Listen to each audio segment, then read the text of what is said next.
வக்ரதுண்ட மகாகாய சூரியகோடி சமப்பிரபக அவிக்னம் குருமே தேவ சர்வகாரியேஷு சர்வதா. தென்னாட்டுடைய சிவனை போற்றி, என் நாட்டவர்க்கும் இறைவா போற்றி. அன்பர்களே இந்த புத்தம் புதிய காணொலியில் உங்கள் அத்துணை பேரையும் வரவேற்பதில் மிக்க மகிழ்ச்சி கொள்கிறேன். சனி பயிற்சி பலன்கள் 2026, அதாவது இந்த ஆங்கில புத்தாண்டு பிறந்து ஒரு 2-3 வாரம் ஆயிடுச்சு. சனி பயிற்சி 2026 மிக மிக முக்கியமான இந்த ஆண்டு நடக்கக்கூடிய ஒரு நிகழ்வு. அந்த பலன்கள் வரிசையில இன்றைக்கு நம்ம பார்க்க போறது கன்னிராசி. கன்னிராசி காலபுருஷனுடைய 6ஆம் வீடு என்று சொல்லக்கூடிய கன்னிராசி. உத்திரம், அஸ்தம், சித்திரை நட்சத்திரங்களை கொண்ட கன்னிராசி. இதுல கன்னிராசியுடைய குணாதிசயங்கள் என்ன அதை முதல்ல பார்த்து, இப்ப கன்னிராசிக்கு என்ன நடந்துட்டு இருக்கு, சனி பயிற்சியினால எதை எதிர்பார்க்கலாம், எதை எதிர்பார்க்க கூடாது, அதுக்கப்புறம் என்ன பரிகாரங்கள் அப்படிங்கிறத விரிவா பார்க்கலாம் வாங்க. கன்னிராசி, கன்னிராசியை பொறுத்த வரைக்கும் எப்பவுமே அமைதியா இருக்கிறதான் விரும்புவாங்க. தன்னுடைய புத்தியை யூஸ் பண்ண விரும்புறீங்க. எப்பவுமே எவ்வளவு பெரிய பிரச்சனையா இருந்தாலும் இது எப்படியாவது சாதுரியமா பேசி ஜெயிக்க முடியாதா, இதை அமைதியா இருந்து ஜெயிக்க முடியாதா என்று நினைக்கக்கூடியதுதான் கன்னிராசி. ஆனா எல்லா நேரத்திலையும் அது கைகூட மாட்டேங்குது.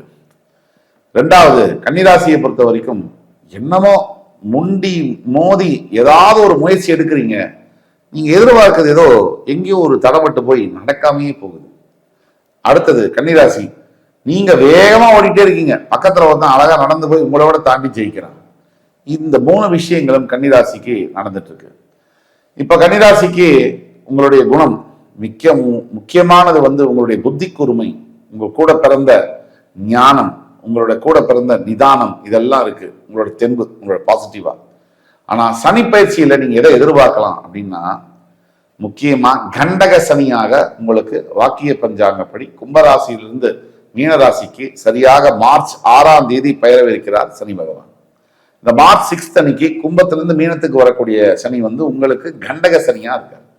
கண்டக சனினா என்ன அப்படின்னா, சனி உங்க ராசியை பார்க்கிறார். சனி ராசியை பார்க்கிறாருன்னா 3-4 விஷயம் கணக்கச்சிதமா நடக்கும். முதல்ல நம்மளுடைய சுய நேச்சுரலா இயற்கையா நம்மளுடைய புத்தின்னு ஒண்ணு இருக்கு இல்லையா, அது வேலை செய்யாது. 2, மந்தமா இருக்கும்.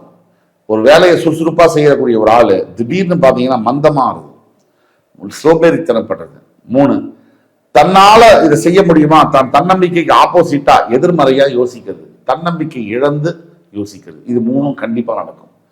அதே மாதிரி 7ஆம் இடத்துல சனி உட்கார்றதுனால, கண்டக சனினால குடும்பம் அப்படிங்கிற ஒரு அந்த வட்டத்துக்குள்ள, குடும்பம் கணவன் மனைவி அப்படிங்கிற அந்த ஒரு இன்ஸ்டிடியூஷன், அதுக்குள்ள அந்த நிறுவனத்துக்குள்ள சில தொந்தரவுகள் குளறுபடிகள் வரத்தான் செய்யுது. இது எந்த மாதிரியான தொந்தரவுகள் அப்படின்னு பாத்தீங்கன்னா, நேரடியா கணவன் செய்யறது எனக்கு பிடிக்கல அப்படிங்கிற தொந்தரவோ, மனைவி பேசுறதோ செய்யறதோ பிடிக்கல அப்படிங்கிற தொந்தரவோ இல்ல. வெளியில இருக்கக்கூடிய நபர்கள், இவங்க கணவன் மனைவிக்கு அப்பாற்பட்டு இருக்கக்கூடிய 2 பக்கம் இருக்கக்கூடிய பேரண்ட்ஸாலேயோ, சகோதர சகோதரிகளாலேயோ, ஃப்ரெண்ட்ஸாலேயோ, இல்ல 3rd பர்சன்ஸாலேயோ, நெய்பர்ஸாலேயோ இந்த ப்ராப்ளம்ஸ் வரலாம். நீங்க ஒண்ணு புரிஞ்சுக்கணும், நம்ம சொந்த பிரச்சனை வந்தாலே கணவன் மனைவினா விட்டு கொடுத்து தான் போகணும். வேற யாரோ நம்ம கணவனை பத்தியோ மனைவியை பத்தியோ சொன்னா அதை பத்தி நம்ம கேட்க வேண்டிய அவசியமே கிடையாது. கணவன் மனைவி உறவு என்பது ஒரு வாரம் ஒரு மாசம் வாழக்கூடிய வாழ்க்கை அல்ல. இது புரிஞ்சுக்கணும். காலம் ஃபுல்லா வாழ்ந்தாகணும். குறைகள் இல்லாத கணவனோ குறைகள் இல்லாத மனைவியோ பூலோகத்துல பிறக்கவும் இல்லை, வாழவும் இல்லை, மறையவும் இல்லை. அப்போ என்ன இது சரி பண்ண முடியுமா நம்மளால அப்படிங்கிறத யோசிக்கணும். சரி பண்ண முடியல அப்படின்னா அதுக்கான தீர்வு என்னங்கிறத பேசிதான் முடிவு கூறணும்.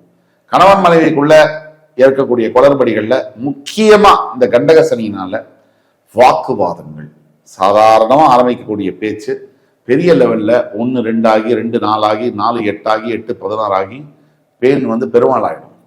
இதெல்லாம் நடக்கும்.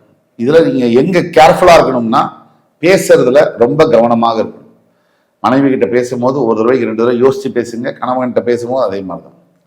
2, தேவையில்லாத சிந்தனைகளை வளர்த்துக்காதீங்க. ஓவர் இமேஜினேஷன் சொல்லுவோம். அதாவது அது நடந்துருமா, இது நடந்துருமா, நடக்கிறதுக்கு முன்னாடியே நடந்தாத்தான் என்ன, வாழ்க்கையில எல்லாம் தான் நடக்கும். இது மட்டும்தான் நம்ம நினைக்கிறது, நமக்கு வேணுங்கிறது மட்டும்தான் நடக்குமா? வாழ்க்கைனா 40 நடக்கும், 30 நமக்கு வேண்டதா இருக்கும், 10 நமக்கு வேண்டாததா இருக்கும், எல்லாம் இருக்கும். எல்லாத்தையும் பார்த்து வர்றது தான் வாழ்க்கை. ஆக அதில் நீங்க கவனமா இருக்கணும். ஸோ இது 2. கண்டக சனியினால சில ஆன்மீக ஸ்தலங்களுக்கு போய் கடவுளுடைய தரிசனத்தை பல ஆண்டுகளா நினைச்சிட்டு இருக்கேன் இந்த கோவிலுக்கு நான் போக மாட்டேன், நான் அங்கெல்லாம் போகக்கூடிய வாய்ப்புகளும் கிடைக்கும். கண்டக சனியினால இடமாற்றங்கள் நடக்கலாம். கன்னிராசினியர்களுக்கு ஒரு இடத்துல வீடு இருக்கு, ஒரு இடத்துல ஆபீஸ் அப்படின்னா ஆபீஸும் மாறலாம், வீடும் மாறலாம். அந்த மாற்றங்களுக்கு தயாராக நீங்க இருக்க வேண்டும். அதே மாதிரி கண்டக சனியினால முக்கியமான இன்னொரு விஷயம், உடல் அளவுல ஆரோக்கியத்துல ராசியை சனி பார்க்கக்கூடியதுனால பாதிப்புகள் வரும். கவனமா இருக்கணும். இதெல்லாம் ஒரு பக்கம் இருக்கும் போது சில மாற்றங்கள், நல்ல மாற்றங்களும் கன்னிராசிக்கு இந்த ஆண்டு உண்டு.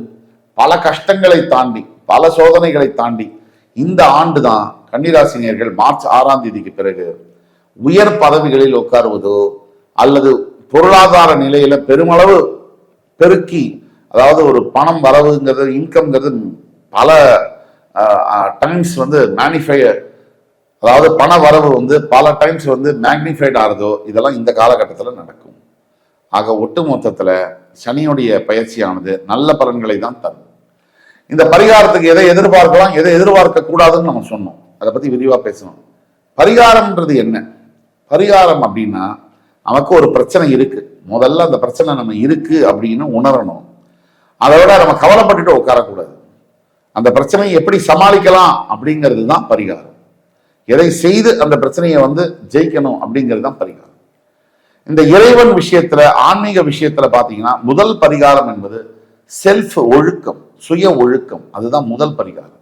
கன்னிராசி என்பவர்களுக்கு இந்த நேரத்துல சனி உங்க ராசியை பார்ப்பதனால தேவையில்லாத நட்பு, கூடா நட்பு, தேவையில்லாத உறவுகள் இதெல்லாம் சபலப்படுத்தும்.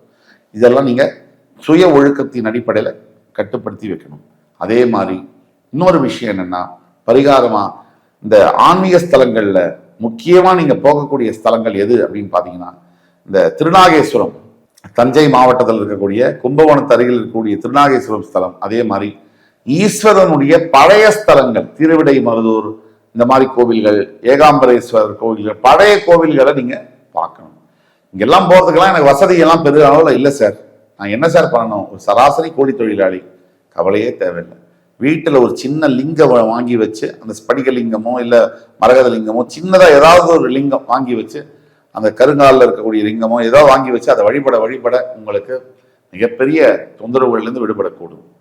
ஒட்டு மொத்தத்தில் சனி பயிற்சி ஆனதுக்கு பிறகு நிறைய நன்மைகளே இருக்கு.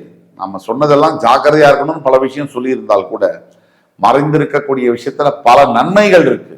அதனால அந்த நன்மைகளை முழுமையாக உபயோகப்படுத்தி கொள்ள உங்களுடைய தியானமும் இறை பக்தியும் அவசியம் தேவை. எங்கெங்கெல்லாம் உங்களுடைய சிவன் கோவில் வீட்டு பக்கத்தில் இருக்கு, அந்த சிவன் கோவிலில் போய் ஒரு அரை மணி நேரம் உட்காருங்க. மனசுல அடையக்கூடிய நிம்மதி அளவே இருக்காது. சிவநாமத்தை சொல்லுங்க. சிவனை மனசுல நல்லா நினைச்சுக்கிட்டு உங்களோட குறைகள்லாம் ஆண்டவன்ட்ட கொட்டுங்க.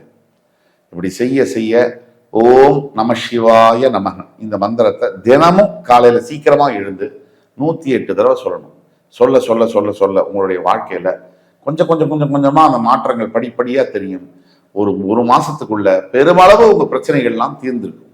கண்டிப்பா பிரச்சனைகள் தீர்ந்து நல்லதே தான் நடக்கும். கன்னிராசி அன்பர்களுக்கு நல்லதே நடக்கும், நல்லதே நடக்கும், நல்லதே நடக்கும்.